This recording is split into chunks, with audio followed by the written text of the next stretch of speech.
ചുറ്റുവട്ടത്തിലേക്ക് വീണ്ടും സ്വാഗതം. ഒരു വാക്കിൽ എന്തിരിക്കുന്നു? ഡോക്ടർ ഫൗസ്റ്റസിൽ ചോദ്യമുയരുകയാണ്. ഒരു വാക്കിൽ എന്തിരിക്കുന്നു? ഒരു വാക്കിൽ സ്വർഗവും നരകവും ഒളിഞ്ഞിരിക്കുന്നുണ്ട്. സുഭാഷിതങ്ങളുടെ പുസ്തകത്തിലും ഒരു ചോദ്യമുണ്ട്. നിങ്ങളുടെ നാവിൽ നരകവും സ്വർഗവും മരണവും ജീവനും നിറഞ്ഞു നിൽക്കുന്നുണ്ട്. നിങ്ങളുടെ വാക്ക് സ്വർഗത്തോളം ആളുകളെ ഉയർത്തുന്ന വാക്കാണോ, അല്ലെങ്കിൽ പാതാളത്തോളം ആളുകളെ തള്ളി താഴ്ത്തുന്ന വാക്കാണോ? ഈ ചോദ്യത്തിന് ഉത്തരം തിരഞ്ഞുകൊണ്ട് ഉള്ളിൻ്റെ ഉള്ളിലേക്ക് നമുക്ക് ഒരുമിച്ച് ഒരു യാത്ര നടത്താം.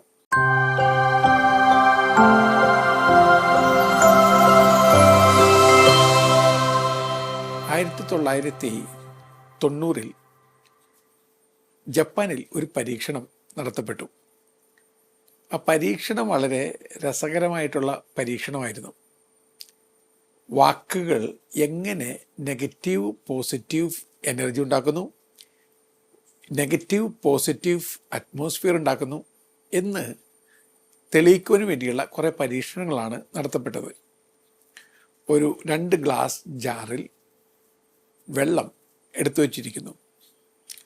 ആദ്യത്തെ ഗ്ലാസ് ജാറിന് അടുത്തേക്ക് കുഞ്ഞുങ്ങളെ കൂട്ടിക്കൊണ്ടുവരുന്നു. എല്ലാവരും വളരെ അബ്യൂസീവായ വേർഡ്സ് പറയുകയാണ്. ദേഷ്യത്തോടു കൂടി, കോപിച്ച്, കുറ്റപ്പെടുത്തുന്ന വാക്കുകൾ, വല്ലാതെ തളർത്തുന്ന ഡിസ്കറേജിങ് വാക്കുകൾ, കലഹത്തിൻ്റെ വാക്കുകൾ ഒക്കെ ഉപയോഗിക്കുകയാണ്. മറ്റൊരു ജാറിലെ ഗ്ലാസ് വെള്ളത്തിന് സമീപത്തേക്ക് കുഞ്ഞുങ്ങൾ ചെന്നിട്ട് ഐ ലവ് യു പോലുള്ള സ്നേഹത്തിൻ്റെ വാക്കുകൾ, കരുണയുടെ വാക്കുകൾ, അപ്രീസിയേഷൻ്റെ വാക്കുകൾ. ഇനി മൈക്രോസ്കോപ്പിക് വിഷനാണ്. ഈ 2 ജാറിലെയും വെള്ളം തണുപ്പിച്ച് ഐസാക്കുന്നു. ഐസാക്കിയതിന് ശേഷം പ്രത്യേക ക്യാമറയിലൂടെ ഈ ജാറുകളിലെ ഐസാക്കപ്പെട്ട വെള്ളത്തിൻ്റെ ചിത്രം എടുക്കുന്നു. ഇവിടെയാണ് നമ്മളെ അമ്പരപ്പിക്കുന്ന ചില റിസൾട്ടുകൾ കാണുന്നത്. അങ്ങേയറ്റം ദേഷ്യത്തിൻ്റെയും വെറുപ്പിൻ്റെയും വൈരാഗ്യത്തിൻ്റെയും നിരുത്സാഹത്തിൻ്റെയും ഒക്കെ വാക്കുകൾ കേട്ട ആ വെള്ളം അതിപ്പോൾ ഐസായി രൂപാന്തരപ്പെട്ടപ്പോൾ വളരെ വിരൂപമാർന്ന കുറേ ചിത്രങ്ങളാണ് കാണുന്നത്. ഈ നേരത്തെ പോലെ മൈക്രോസ്കോപ്പിക് ക്യാമറയിലൂടെ ഫോട്ടോ എടുത്തു കഴിഞ്ഞപ്പോൾ ലക്ഷണമില്ലാത്ത വിരൂപ ചിത്രങ്ങളാണ്.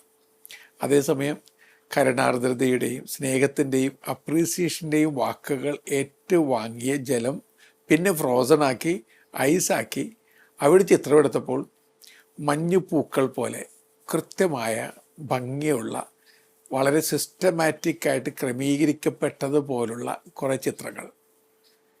പരീക്ഷണത്തിന് ശേഷം ഇങ്ങനൊരു റിപ്പോർട്ടുണ്ടായി. അതായത് വാക്കുകൾ വളരെ വേഗത്തിൽ വെള്ളത്തിലൂടെ സഞ്ചരിക്കുന്നുണ്ട്, 4 മടങ്ങ് വേഗത്തിലൊക്കെ. ഇനി മനുഷ്യ ശരീരത്തിൽ 71% വെള്ളമാണ്. അപ്പോൾ അതുകൊണ്ട് നിങ്ങളെ വളരെ ക്ഷുദ്ര സ്വഭാവമുള്ള വാക്കുകൾ വല്ലാതെ തളർത്തിക്കളയുന്നുണ്ട്. ഇതൊരു വലിയ പരീക്ഷണമാണ്. നിങ്ങളുടെ ജീവിതത്തിൽ ഓർത്ത് നോക്കുക.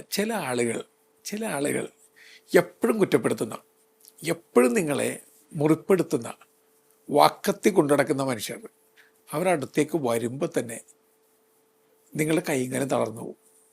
നിങ്ങളാകെ വല്ലാത്ത പ്രതിസന്ധിയിൽ അകപ്പെട്ടു പോയവരെ പോലെയാവും. കെണിയിലേക്ക് കാലെടുത്ത് വെച്ച വ്യക്തികളെ പോലെ നിങ്ങൾ നിന്ന് വിറച്ച് തളർന്നു പോയിട്ടുണ്ട്. അങ്ങനത്തെ അനുഭവം നിങ്ങൾക്കുണ്ടായിട്ടില്ലേ? ഈ വാക്ക് നിസ്സാരമല്ല. വാക്കുകൊണ്ട് നിങ്ങളെ വളർത്താം, വാക്കുകൊണ്ട് നിങ്ങളെ തളർത്താം. A word can make you or break you എന്ന് ഹോളിവുഡ് സിനിമയിലെ കഥാപാത്രം പറയുന്നത് സത്യമാണ്. Word can make or break you. Word can make or break someone also. മറ്റുള്ളവരെയും വേർഡ് ബ്രേക്ക് ചെയ്യുകയോ മേക്ക് ചെയ്യുകയോ ചെയ്യുന്നുണ്ട്. ഒരു ചോദ്യം ചോദിക്കണം. നിങ്ങളുടെ വാക്കുകൾ ആളുകളെ ക്ഷതപ്പെടുത്തുന്ന വാക്കുകളാണോ, അല്ലെങ്കിൽ അവർ വളർത്തുന്ന വാക്കുകളാണോ? ഇതൊരു നിസ്സാരക്കാരായിട്ട് എടുക്കുന്നില്ല. പണ്ടത്തെ ഒരു ഡ്രാമയിലെ ഒരു സെൻറ്റൻസ് ഇങ്ങനെയാണ്: വാച്ച് വാട്ട് യു സേ. നീ പറയുന്നത് ശ്രദ്ധിക്കണം. കാരണം ഒരു തീപ്പൊരിക്ക് ഒരു കാനനത്തെ മൊത്തത്തിൽ കത്തിച്ച് കളയാൻ പറ്റും. നിങ്ങളുടെ തീപ്പൊരി പോലുള്ള ഒരു വാക്ക് മതിയാകാം ആളുകളെ കത്തിച്ച് കളയാം. ചിലപ്പോഴൊക്കെ നമ്മളുടെ ജീവിതത്തിൽ നിങ്ങളാരും കത്തിപ്രയോഗം നടത്തുന്നുണ്ടാവില്ല, ആരെയും കൊന്നിട്ടുമില്ല, കുത്തിയിട്ടുമില്ല, കുത്തി മലർത്തിയിട്ടില്ല. പക്ഷെ നിങ്ങളുടെ കയ്യിൽ വാക്ക് കത്തിയുണ്ട്. വാക്കത്തി കൊണ്ട് വെട്ടി മലർത്തിയാണ് ആളുകളെ. വളരെ സ്വസ്ഥമായി ജീവിക്കുന്ന മനുഷ്യരെ വാക്കത്തി കൊണ്ട് അരിഞ്ഞു നുറുക്കി പല കഷ്ണങ്ങളായിട്ട് ചിന്തിക്കളയുന്ന ആളുകളൊക്കെ ഉണ്ട്. നിങ്ങൾ ആ കൂട്ടത്തിൽ വരുമോ എന്ന് വെറുതെ ഒന്ന് ചോദിച്ചു നോക്കുക. ആലോചിച്ച് നോക്കിയേ, ദേഷ്യം വന്നു കഴിഞ്ഞാൽ ചില ആളുകൾക്ക് എന്താ പറയുന്നതെന്ന് യാതൊരു ധാരണയില്ല. പറയാൻ ആഗ്രഹിക്കാത്ത പല കാര്യങ്ങളും പറയും. ഉള്ളിൽ ഒളിപ്പിച്ചു വെച്ചിരുന്ന ഒരുപാട് കാര്യങ്ങൾ ചിതറി മഴപ്പെയ്ത്ത് പോലെ അങ്ങനെ പരത്തി വിടും. അതിനുശേഷം സോറി എന്ന് പറയും. ചില നേരങ്ങളിൽ നിങ്ങൾ പറഞ്ഞ വാക്ക് അസ്ത്രം പോലെയാണ്, ഹൃദയത്തിലേക്ക് തറച്ച് കയറി ചങ്കിൽ കുത്തി നിൽക്കുകയാണ്. നിങ്ങൾ സോറി എന്ന് പറഞ്ഞ് ഈ അസ്ത്രം തിരികെ എടുക്കുമ്പോൾ അയാളുടെ ചങ്ക് കൂടി നിങ്ങൾ തിരികെ പിഴുതെടുക്കുകയാണ്. പറിച്ചെറിഞ്ഞ ഒരു ചങ്കിനോട് നിങ്ങൾ സോറി പറഞ്ഞിട്ട് എന്താ കാര്യം എൻ്റെ പ്രിയപ്പെട്ട സുഹൃത്തെ? So watch what you say, be careful about what you say. അത് വളരെ പ്രധാനപ്പെട്ടൊരു കാര്യമായിട്ട് മനസ്സിലേക്കൊന്ന് കൊണ്ടുവരാൻ ശ്രമിച്ച് നോക്കുക. ഇനി നമ്മുടെ നാട്ടിൽ സാധാരണഗതിയിൽ വാക്കുകൾ പോലും ഭയങ്കര നെഗറ്റീവ് വാക്കുകളായി മാറാറുണ്ട്. നിങ്ങളൊരാളോട് ചോദിക്കുകയാണ്, സുഖമല്ലേ? ഉത്തരം എന്തായിരിക്കും? സുഖമാണെന്നങ്ങ് പറഞ്ഞാൽ മതി. മിക്ക ആളുകളും പറയുന്ന മറുപടി എന്താണ്? കുഴപ്പമില്ല. ആ കുഴപ്പമില്ല എന്ന് പറയുന്നതിൽ ഒരു കുഴപ്പമില്ലേ? നിങ്ങളൊന്ന് വെറുതെ ആലോചിച്ച് നോക്കിയേ. ഞാൻ എല്ലാവരും തിരുത്താൻ ശ്രമിക്കല്ല. ഈ കുഴപ്പമില്ല എന്ന് പറയുന്നതിൽ ഒരു കുഴപ്പമുണ്ട് എൻ്റെ ചങ്ങാതി. നല്ല ഒന്നാം തരം ഒരു പാട്ട് കേട്ട് കഴിയുമ്പോൾ നമ്മളെന്താ പറയുന്നത്? കുഴപ്പമില്ലായിരുന്നു. അതെന്താ? അപ്പോൾ കുഴപ്പമുണ്ടായിരുന്നെന്നാണോ അല്ലെങ്കിൽ കുഴപ്പമില്ലായിരുന്നാണോ എന്താ ഉദ്ദേശിക്കുന്നത്? അതായത് ഏറ്റവും ബെസ്റ്റ് പെർഫോമൻസ് ഒരാൾ കാഴ്ചവെച്ചിട്ടും നിങ്ങളുടെ ബെസ്റ്റ് എനിക്ക് ഗുഡ് പോലുമല്ല എന്ന അർത്ഥത്തിലാണ് നമ്മൾ പറയുന്നത് കുഴപ്പമില്ലായിരുന്നു. ഒരു സിനിമ കണ്ടിറങ്ങി, കുഴപ്പമില്ലായിരുന്നു. ഒരു പ്രസംഗം കേട്ടു, കുഴപ്പമില്ലായിരുന്നു. മൊത്തം കുഴപ്പമില്ല എന്ന് പറയുന്നതിൻ്റെ കുഴപ്പവും ചുമന്നുകൊണ്ട് നടക്കുകയാണ് നമ്മളൊക്കെ. ശരിയല്ലേ? നിങ്ങൾ ഹിന്ദിക്കാരോട് ചോദിക്കുക, എങ്ങനെയുണ്ട്, സുഖമാണോ? ഡി കെ അച്ചാഹേ, ബഹുത്ത് അച്ചാഹേ, ഡി കെ, അങ്ങനെയല്ല ഒരു ഉത്തരം പറയുള്ളൂ. നിങ്ങൾ തമിഴിനോട് ചോദിക്കുന്നു, സുഖമല്ലോ, റൊമ്പ പ്രമാദമായിരിക്കേ, അങ്ങനെയല്ലേ പറയുള്ളൂ. കുഴപ്പമില്ലെന്ന് പറയുമോ? റൊമ്പ പ്രമാദമായിരിക്കേ എന്ന് പറയുന്നുണ്ട്. അതുപോലെ തന്നെ ഫിലിപ്പീനോട് ചോദിക്കാം, ബൂത്തേ, വളരെ ഹാപ്പി ആയിരിക്കുന്നു. ഇനി ഇംഗ്ലീഷുകാരോട് ചോദിക്കുക, how do you feel? Great man, great. അത് ഗ്രേറ്റ് എന്നാണ് പറയുന്നത്. നമ്മൾ പറയുന്നത് കുഴപ്പമില്ലെന്ന്. അതുകൊണ്ട് എൻ്റെ പ്രിയപ്പെട്ട ചങ്ങാതി, ഈ ചില വാക്കുകൾ തന്നെ ഭയങ്കര നെഗറ്റീവായിട്ട് നമ്മൾ മാറ്റാറുണ്ട്. ഞാനിപ്പോൾ പറഞ്ഞപ്പോൾ അതിനകത്തൊരു തെറ്റുപറ്റി. അതെന്താണ്? ഭയങ്കര പ്രശ്നമാണ് എന്ന മട്ടിലാണ് ഭയങ്കര സന്തോഷമാണെന്ന്. ആ ഭയങ്കര സന്തോഷം എന്ന് പറയുന്നത് എൻ്റെ സന്തോഷം പോലും ഭയം ജനിപ്പിക്കുന്ന സന്തോഷം എന്നല്ല പറയുന്നത്. എനിക്ക് ഭയങ്കര സ്നേഹമാണെന്ന്. അതിനർത്ഥം എന്താണ്? എൻ്റെ സ്നേഹം ഭയപ്പെടുത്തുന്ന സ്നേഹമെന്നല്ലേ. അപ്പോൾ ഈ നമ്മുടെ ടേമുകളിൽ പോലും നെഗറ്റിവിറ്റി ഒരുപാട് വരുന്ന കാര്യം നമ്മൾ ശ്രദ്ധിക്കുന്നില്ല. ഇനി കുറച്ചും കൂടി കനിവ് കിനിയുന്ന വാക്കുകൾ ഉപയോഗിക്കുന്ന ശീലം വളർത്തിയെടുക്കുന്നത് വളരെ നന്നായിരിക്കും. ഇനി ചില നേരങ്ങളിലൊക്കെ നമ്മൾ ആളുകളങ്ങ് കീറി മുറിച്ച് കളയുന്ന മട്ടിലാണ്. ഞാനൊരിക്കൽ പറഞ്ഞിട്ടുള്ള കാര്യം ഒന്നുകൂടി ഷെയർ ചെയ്യുകയാണ്. മദർ തെരേസയുടെ ആശ്രമത്തിൽ ഒരു പെൺകുട്ടിയെ എന്തൊക്കെയോ തെറ്റ് ചെയ്തതിൻ്റെ പേരിൽ പറഞ്ഞിടാൻ തീരുമാനിച്ചു. അപ്പോൾ അവളെ പറഞ്ഞു വിടുന്നതിന് മുമ്പ് മദർ പറയുന്നു, ലെറ്റ് മീ സീ. മദറിൻ്റെ സ്വരത്തിനൊക്കെ ഒരു പാട്ടിൻ്റെ ഈണമുണ്ട്. Let me see, let me talk to her, അവരോടും സംസാരിക്കട്ടെ. മദറും ഈ പെൺകുട്ടിയും മുറിയിലേക്ക് കയറി പോകുന്നു. കുറച്ച് കഴിഞ്ഞ് തിരിച്ചു വന്നു. സദാ സൗമ്യം വെളിച്ചം വിതറുന്ന കപ്പേളപ്പള്ളി പോലെ മദർ തെരേസ. കപ്പേളപ്പള്ളിക്ക് മുമ്പിൽ കൊളുത്തിയ തിരി പോലെ ആ പെൺകുട്ടി ഇപ്പോൾ വെട്ടം തൊട്ടെടുക്കാം. അതുപോലെ ഒരു മാറ്റമാണ്. മദർ തെരേസ മറ്റ് സിസ്റ്റേഴ്സിനോട് പറഞ്ഞു, we are not going to send her these time. അവൾ ഇത്തവണ നമ്മൾ പറഞ്ഞു വിടില്ല. We will give her another chance. അവൾക്കൊരു ചാൻസ് കൊടുക്കാൻ പോവുകയാണ്. എന്നിട്ട് മദർ തെരേസ പറഞ്ഞൊരു കാര്യം എനിക്ക് ഒരിക്കലും മറക്കാൻ പറ്റില്ല. മദർ തെരേസ പറഞ്ഞു, she made a mistake but she is not a mistake. അവളൊരു മിസ്റ്റേക്ക് ചെയ്തു, പക്ഷെ അവളൊരു മിസ്റ്റേക്ക് അല്ലല്ലോ. ഒരു വാക്കുകൊണ്ട് ഒരാൾ സ്വർഗം ഉണ്ടാക്കുന്നത് ഇങ്ങനെയാണ്. ഇനി അടുത്ത ഒരു പ്രധാനപ്പെട്ട കാര്യമുണ്ട് എൻ്റെ പ്രിയപ്പെട്ടവരെ. നമ്മൾ ദേഷ്യം വരുമ്പോൾ കുഞ്ഞുങ്ങളെ എന്തൊക്കെയാണ് വിളിക്കുന്നത്? പൊട്ട, മണ്ട. കർത്താവ് തന്നെ പറയുന്നുണ്ട്, നീ ഭോഷ എന്നൊരാളെ വിളിക്കരുത്, മണ്ടനെന്നും പൊട്ടനെന്നും വിളിക്കരുത്. തെറ്റ് ചെയ്തൊരാളെ അങ്ങനെയൊക്കെ വിളിച്ച് അധിക്ഷേപിക്കരുത്. പൊട്ടൻ, മണ്ടൻ എന്നൊക്കെ വിളിക്കാൻ നമുക്ക് എന്ത് അവകാശമുണ്ട്? നിങ്ങൾ പറയുന്നു എൻ്റെ സ്വന്തം കൊച്ചല്ലേ. നിങ്ങളുടെ സ്വന്തം കൊച്ചാണെന്ന് അധികം അങ്ങ് പറയാതിരിക്കുക. ദൈവത്തിൻ്റെ കുഞ്ഞാണ്. നിങ്ങളുടെ കുഞ്ഞ് എന്ന് പറയപ്പെടുന്ന കുഞ്ഞ് നിങ്ങളിലൂടെ വന്ന കുഞ്ഞാണ്, ദൈവത്തിൽ നിന്നാണ് വന്നത്. അങ്ങനെയാണെങ്കിൽ ദൈവത്തിൻ്റെതാണ് ആ കുഞ്ഞ്. ആ കുഞ്ഞിനെ മണ്ടൻ, പൊട്ടൻ എന്നൊന്നും വിളിക്കാൻ നമുക്ക് യാതൊരു അവകാശമില്ല. ഇനി മാതാപിതാക്കൾ പരസ്പരം തല്ലുപിടിക്കുമ്പോൾ ഈ കുഞ്ഞുങ്ങളുടെയൊക്കെ മുമ്പിൽ വെച്ചാണ് പരസ്പരം അധിക്ഷേപത്തിൻ്റെ വാക്കുകൾ അങ്ങോട്ടും ഇങ്ങോട്ടും ചെടി പോലെ വാരിയെറിയുന്നത്. പരസ്പരം നിങ്ങൾ കൊച്ചാക്കാൻ ശ്രമിക്കുമ്പോൾ കൊച്ചാക്കാൻ ശ്രമിക്കുന്ന നിങ്ങൾ തന്നെയാണ് കൊച്ചാക്കാൻ ശ്രമിക്കുന്ന വ്യക്തിയേക്കാൾ കൊച്ചാക്കപ്പെടുന്നത് എന്നൊരു കൊച്ചു കാര്യം. അത് വലിയ കാര്യമാണ്. അതുകൊണ്ട് be careful about what you say. ഇനി വാക്ക് എങ്ങനെ മനുഷ്യരെ മാറ്റിമറിക്കുന്നുണ്ട്? നിങ്ങൾ ഒരു കുഞ്ഞ് ഏറ്റവും സന്തുഷ്ടി അനുഭവിക്കുന്ന സ്ഥലത്തിൻ്റെ പേരെന്താണ്? അമ്മയുടെ ഉദരമാണ്. ആ അമ്മയുടെ ഉദരത്തിൽ കിടക്കുന്ന കുഞ്ഞിനെ വാക്കെങ്ങനെ സ്വാധീനിക്കുന്നുണ്ട്? നിങ്ങൾ എപ്പോഴെങ്കിലും ചിന്തിച്ചിട്ടുണ്ടോ? പഴമക്കാർ പറഞ്ഞു തരുന്നത് എന്താണ്? കുഞ്ഞ് ഉള്ളിലുള്ളപ്പോൾ അമ്മ പ്രാർത്ഥനയൊക്കെ നടത്തിക്കൊണ്ടിരിക്കണം, പാട്ട് പാടണം, നല്ലത് പറയണം, നല്ലത് ചിന്തിക്കണം. എൻ്റെ അർത്ഥം എന്താണ്? അത് വളരെ പ്രധാനപ്പെട്ട ഒരു ഉപദേശമാണ്. കുഞ്ഞ് അകത്ത് കിടക്കുന്നുണ്ട്. കുഞ്ഞകത്ത് കിടക്കുന്നത് എങ്ങനെയാണ്? കുഞ്ഞകത്ത് കിടക്കുന്നത് ഒരു സ്പോഞ്ച് വെള്ളത്തിൽ കിടക്കുന്ന പോലെയാണ്. അങ്ങനെ തന്നെ വെള്ളം ആഗിരണം ചെയ്യും സ്പോഞ്ച്. അൺഎഡിറ്റഡ് അക്സെപ്റ്റൻസ് എന്നാണ് വിളിക്കുന്നത്. അതായത് എഡിറ്റ് ചെയ്യാനുള്ള കപ്പാസിറ്റി ആയിട്ടില്ല. അമ്മ എന്ത് പറയുന്നുവോ സ്വയം, അത് കുഞ്ഞ് അങ്ങനെ തന്നെ സ്വീകരിക്കും. അമ്മ പറയുകയാണ് ജീവിതം വളരെ മോശമാണ്, കുഞ്ഞത് അങ്ങനെ തന്നെ സ്വീകരിക്കും. ജീവിതം മോശമാണ്, എന്നെ ആരും സ്നേഹിക്കുന്നില്ല, അമ്മ സ്വയം പറയുകയാണ്. കുഞ്ഞ് ഉടൻ തന്നെ അത് ഏറ്റെടുക്കും. എന്നെയും ആരും സ്നേഹിക്കുന്നില്ല, ഈ ലോകം വളരെ മോശമാണ്. പുരാണത്തിലൊരു കഥാപാത്രമുണ്ട്, അഷ്ടവക്രൻ. നിങ്ങൾ കേട്ടിട്ടുണ്ടാവും. അഷ്ടവക്രൻ വലിയ ജ്ഞാനിയായ സന്യാസിയാണ്. അദ്ദേഹത്തിന് അഷ്ടവക്രൻ എന്ന പേരെങ്ങനെ കിട്ടി? അമ്മ സുജാതയുടെ ഉദരത്തിൽ കുഞ്ഞായിരിക്കുമ്പോൾ അച്ഛൻ കഹോടക മഹർഷി വേദം പാരായണം ചെയ്യുകയാണ്. വേദപാരായണം നടത്തുമ്പോൾ ഉച്ചത്തിൽ വായിച്ചുകൊണ്ടിരിക്കുമ്പോൾ ഈ അമ്മയുടെ ഗർഭത്തിലിരിക്കുന്ന കുഞ്ഞ് വിളിച്ചു പറഞ്ഞു, ഉച്ചരിക്കുന്നതൊക്കെ തെറ്റാണ്, നിങ്ങൾ വലിയ വേദപണ്ഡിതനായിരിക്കാം, പക്ഷേ ഉച്ചാരണശുദ്ധി തീരെയില്ല. അച്ഛന്, മഹാജ്ഞാനിയായ അച്ഛന് ദേഷ്യം വന്നു, ശപിച്ചു. ഗർഭത്തിൽ നിന്നും അമ്മയുടെ ഉദരത്തിൽ നിന്നും പുറത്തേക്ക് വരുന്നതിന് മുമ്പ് തന്നെ അച്ഛനെ തെറ്റിതിരുത്താൻ തുടങ്ങിയ നീ ജനിക്കുമ്പോൾ അഷ്ടവക്രങ്ങളോടുകൂടി ജനിക്കും. ശാപമാണ്. അഷ്ടവക്രങ്ങളോട് ജനിക്കുമെന്ന് ശപിച്ചതുകൊണ്ട് അവൻ അഷ്ടവക്രമുള്ളവനായി ജനിച്ചു വീണു. ഇത് വെറും പുരാണ കഥയാണ്. പക്ഷെ എൻ്റെ പ്രിയപ്പെട്ടവരെ, മാതാവ് എലിസബത്തിനെ സന്ദർശിച്ചപ്പോൾ മാതാവിൻ്റെ വാക്കിൻ്റെ തൊടലും നോക്കിൻ്റെ തൊടലും പുഞ്ചിരിയുടെ തൊടലൊക്കെ ഏറ്റുവാങ്ങിയ കുഞ്ഞ് ആഹ്ലാദത്താൽ ഉദരത്തിൽ കുതിച്ചു ചാടി. അങ്ങനെ സംഭവിക്കും. നിങ്ങൾ സ്നേഹത്തോടു കൂടി എന്തെങ്കിലുമൊക്കെ പറഞ്ഞ് ഒരു ഗർഭിണിയുടെ ഉദരത്തിലൊന്ന് തൊട്ടാൽ ആ വയറ്റിൽ എന്തൊക്കെയോ ഒരു ചലനങ്ങൾ നിങ്ങൾ കാണാൻ പറ്റും. അങ്ങനെയൊക്കെ സംഭവിക്കും.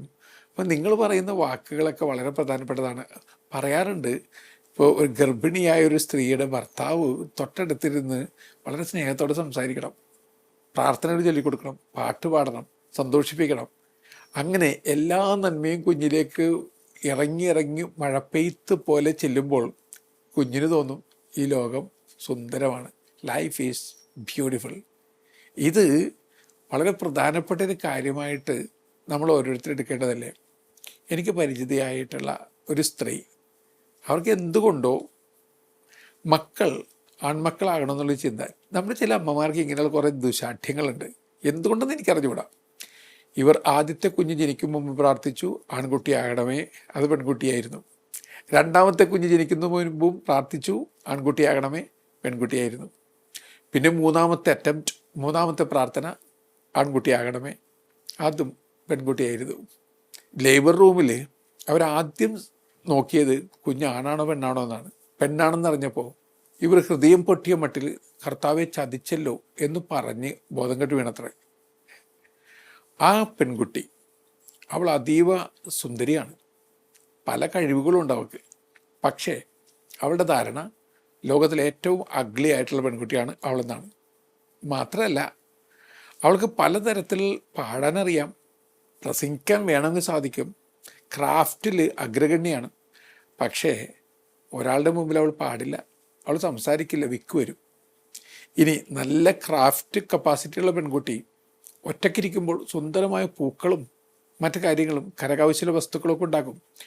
ആരെങ്കിലും നോക്കുകയാണെങ്കിൽ കൈവിറക്കും, അവളുടെ ശരീരം മൊത്തത്തിൽ വിറക്കും. ഇനി അതിൻ്റെ ആധിക്യത്തിൽ ഒരു ഫിക്സ് വന്ന് അവൾ ചിലപ്പോൾ വീണുപോയെന്നും വരാം. ഞാനിത് കാൽപ്പനികതയുടെ ഒരു കഥാപാത്രത്തെ അവതരിപ്പിക്കുകയല്ല, സാധാരണ ജീവിതത്തിൻ്റെ പച്ചപ്പുള്ളൊരു കഥാപാത്രമാണ്. കല്യാണം കഴിക്കാൻ പോലും പറ്റില്ല.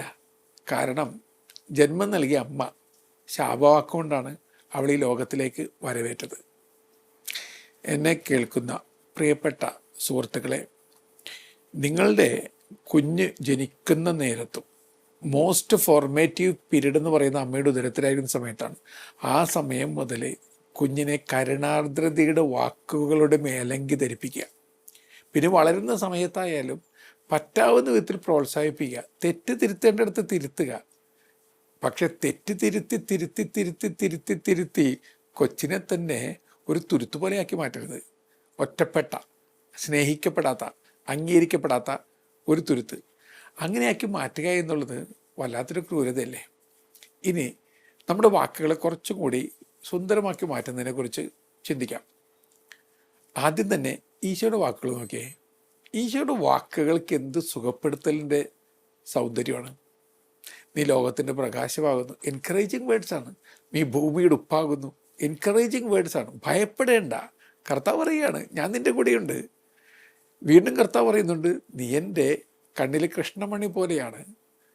കർത്താവ് വീണ്ടും പറയുന്നു, നിന്നെ എനിക്ക് പേര് ചൊല്ലി വിളിക്കാനാവുന്ന വിധത്തിൽ നീ എൻ്റെ സ്വന്തമാണ്, ഞാൻ നിൻ്റെ ഇടയനാണ്. കർത്താവ് വീണ്ടും പറയുന്നു, ഞാൻ വാതിലാണ്. കർത്താവ് വീണ്ടും നമ്മളെ സന്തോഷിപ്പിച്ചുകൊണ്ടും പ്രചോദനമേകൊണ്ടും പറയുന്നു, മലമുകളിൽ ഉയർത്തപ്പെട്ട വെട്ടത്തിൻ്റെ പട്ടണമാണ് നീ. കർത്താവിൻ്റെ വാക്കുകൾ എന്തൊരു ആഴമുള്ള വാക്കുകളാണ് എന്ന് ചോദിക്കുക, സ്വയം ധ്യാനിച്ചു നോക്കുക. ഇനി നമ്മളുടെ വാക്കുകളെടുത്ത് ഒന്ന് കമ്പയർ ചെയ്യുക. നമ്മുടെ വാക്കുകൾ പലപ്പോഴും നെഗറ്റീവ് അല്ലേ? അപ്പോൾ നമ്മുടെ വാക്കുകളൊന്ന് ക്രമപ്പെടുത്താൻ എന്ത് ചെയ്യണം? ആദ്യം പോസിറ്റിവിറ്റി മെനു കൊണ്ടുവരിക. അതിൻ്റെ അർത്ഥം എന്താണ്? നമ്മൾ ഭക്ഷണത്തിൻ്റെ മെനു ഉണ്ടാക്കുമല്ലോ, ഇഷ്ടപ്പെട്ട ഭക്ഷണങ്ങൾ നമ്മൾ തിരഞ്ഞെടുത്ത് കഴിക്കാൻ വേണ്ടി മെനു നോക്കും, ഇഷ്ടപ്പെട്ടത് തിരഞ്ഞെടുക്കും. ഒരു പോസിറ്റിവിറ്റിയുടെ മെനു തിരഞ്ഞെടുക്കുക. അതായത് എപ്പോഴിങ്ങനെ നെഗറ്റീവ് പറയാതിരിക്കുക. ഇനി നമ്മളുടെ ചിന്തകളിലും വാക്കുകളിലും നെഗറ്റിവിറ്റിയാണ് കൂടുതൽ പ്രിയപ്പെട്ട ചങ്ങാതി. എല്ലാ കാര്യത്തും നമ്മൾ നെഗറ്റീവാണ് പറയുന്നത്. അതുകൊണ്ട് അതങ്ങോട്ട് സ്റ്റോപ്പ് ചെയ്യുക. പോസിറ്റിവിറ്റി കൂടുതലായിട്ട് കൊണ്ടുവരിക. എനിക്ക് പറ്റില്ല, അയാൾക്ക് പറ്റില്ല, അയാൾ ഓക്കെ അല്ല, ഞാൻ ഓക്കെ അല്ല, ജീവിതം ഓക്കെ അല്ല, മൊത്തത്തിൽ പ്രശ്നമാണ് എന്ന് പറയുന്ന രീതി അങ്ങ് മാറ്റുക. പോസിറ്റിവിറ്റി മെനു കൊണ്ടുവരിക. വാക്കുകൾ പോസിറ്റീവ് വെട്ടം ചേർക്കുക. അത് ബോധപൂർവ്വം ചെയ്യണം. നമ്മളിത്ര ശീലിച്ച് ഇപ്പോൾ വായ തുറന്നു കഴിഞ്ഞാൽ നെഗറ്റീവ് മാത്രമേ പറയുള്ളൂ, കാത് തുറന്നു കഴിഞ്ഞാൽ നെഗറ്റീവ് മാത്രമേ കേൾക്കുള്ളൂ, കണ്ണ് തുറന്നു കഴിഞ്ഞാൽ നെഗറ്റീവേ കാണുള്ളൂ. ഇത് നമ്മുടെയൊക്കെ ഒരു വല്ലാത്ത അവസ്ഥയാണ്. അതുകൊണ്ട് പറ്റാവുന്നത്രയും രാവിലെ എഴുന്നേൽക്കുമ്പോൾ തന്നെ പറയുക, ഇന്ന് ഞാൻ പോസിറ്റീവ് മാത്രമേ പറയുള്ളൂ. ഒരാളെ തിരുത്താം.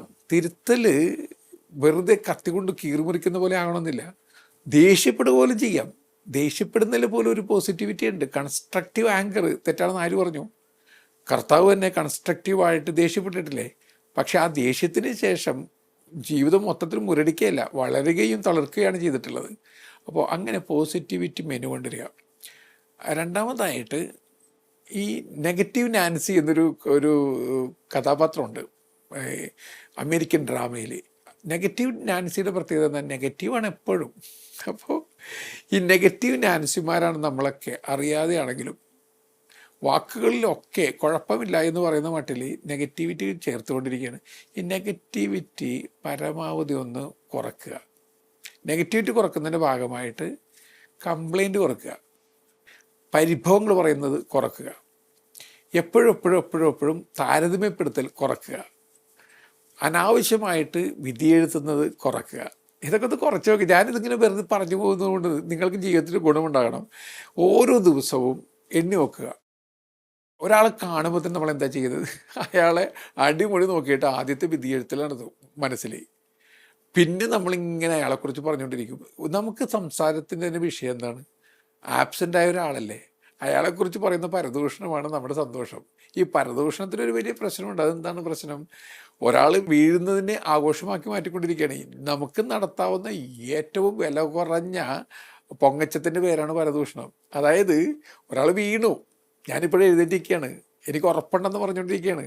അപ്പോൾ വീഴ്ച ആഘോഷമാക്കി മാറ്റുകയാണ്. അങ്ങനെയുള്ള വാക്കുകളും അങ്ങനെയുള്ള പരദൂഷണ കമ്മിറ്റികളൊക്കെ കുറയ്ക്കുക. എൻ്റെ ഒരു സുഹൃത്തിൻ്റെ മേശമേൽ വളരെ രസകരമായൊരു കുറിപ്പ് ഞാൻ കണ്ടു. അയാൾ എഴുതി വെച്ചിരിക്കുകയാണ്, this is A gossip prohibited area. അതായത് ഇത് പരദൂഷണ ഇല്ലാത്ത ഒരിടം, പരദൂഷണ നിരോധിത മേഖല. എങ്ങനെയുണ്ട്? നമ്മളുടെയൊക്കെ മേശപ്പുറത്തൊക്കെ എഴുതി വെക്കാൻ നല്ലതാണ്. ആളുകൾ വരുമ്പോൾ തന്നെ വായിക്കട്ടെ, this is A gossip prohibited area. ഇതൊരു പരദൂഷണ നിരോധിത മേഖലയാണ്. അങ്ങനെ ഒരു ചിന്ത മനസ്സിലേക്കൊന്ന് കൊണ്ടുവരുന്നത് നല്ലതല്ലേ പ്രിയപ്പെട്ടവരെ? സാധിക്കുന്ന വിധത്തിൽ നല്ലത് പറയുന്ന ഒരു ശീലം വളർത്തിയെടുക്കുക. ഇനി അവസാനമായിട്ട് ശാസ്ത്രീയമായിട്ട് ചിന്തിക്കുമ്പോൾ എപ്പോഴും നെഗറ്റീവ് ടോക്ക് നിറഞ്ഞു നിൽക്കുന്ന വീട്ടിൽ ഭയങ്കരമായ മാനസിക പ്രശ്നങ്ങളുണ്ടാകാം. ഇത് പഠനമാണ്. കാരണം എന്താണെന്നറിയോ? നിങ്ങളുടെ മൊത്തം ബ്രെയിൻ പവറിനെയും നിങ്ങളുടെ എനർജി സെൻറ്ററുകളെയും നിങ്ങളുടെ ഹോർമോണൽ ഒഴുക്കുകളെയും എല്ലാം നെഗറ്റീവ് വാക്കുകൾ വളരെ നെഗറ്റീവായിട്ട് തന്നെ ബാധിക്കും. അതുകൊണ്ട് തന്നെ അഴുക്ക് വിഴുപ്പ് ഭാണ്ഡങ്ങൾ നിറഞ്ഞ മുറിക്കുള്ളിൽ കഴിയുന്ന ഒരാളുടെ അവസ്ഥയാണ് നെഗറ്റിവിറ്റിയുടെ വാക്കുകൾ നിറഞ്ഞ വീട്ടിൽ താമസിക്കുന്നൊരു കുഞ്ഞിന്, ആർക്കായാലും. അതുകൊണ്ട് നിങ്ങളുടെ മനസ്സിൻ്റെ ആരോഗ്യവും ശരീരത്തിൻ്റെ ആരോഗ്യവും കെടുത്തിക്കളയുന്നുണ്ട് നെഗറ്റീവ് ടോക്ക്. അതൊന്ന് കുറയ്ക്കാൻ ശ്രമിച്ചു നോക്കുക. സ്വയം ഒന്ന് പറയുക, ദൈവത്തിൻ്റെ ഇമേജിൽ സൃഷ്ടിക്കപ്പെട്ട ആളാണ് ഞാൻ, ദൈവത്തിൻ്റെ വചനം മാംസമായതാണ് ഞാനും.